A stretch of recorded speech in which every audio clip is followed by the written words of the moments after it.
তারা হয়তো এই হাদিস জানে না, আল্লাহ পাক ওদের কানের মধ্যে আমার এই হাদিসটা যেন পৌঁছে দেন, আমিন। নবী সাল্লাল্লাহু আলাইহি ওয়াসাল্লাম বলেছেন, আমি মেরাজের রাতে যখন গিয়েছি তখন এক শ্রেণীর মানুষকে দেখেছি, ওদেরকে শাস্তি দেয়া হচ্ছে। কি শাস্তি? জাহান্নামীদের রক্ত এবং পুজ ওদেরকে খেতে দেয়া হচ্ছে। জিবরাইল আলাইহিস সালামকে জিজ্ঞাসা করা হলো যে এরা কারা? তিনি বললেন, এরা আপনার উম্মতের সেই সব ব্যক্তি যারা মাদকদ্রব্য সেবন করত।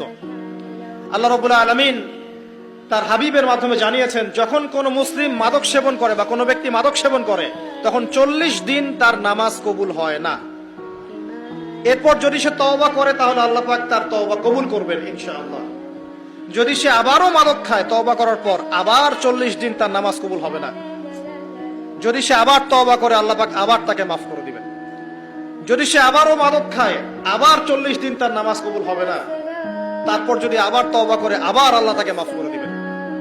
এরপরেও যদি সে আবার মাদক দ্রব্য সেবন করে, নবী সাল্লাল্লাহু আলাইহি ওয়াসাল্লাম বলছেন তাকে আল্লাহ রাব্বুল আলামিন পরকালে মৃত্যুর পরে তিনাতুল খাবাল পান করাবেন। তিনাতুল খাবাল।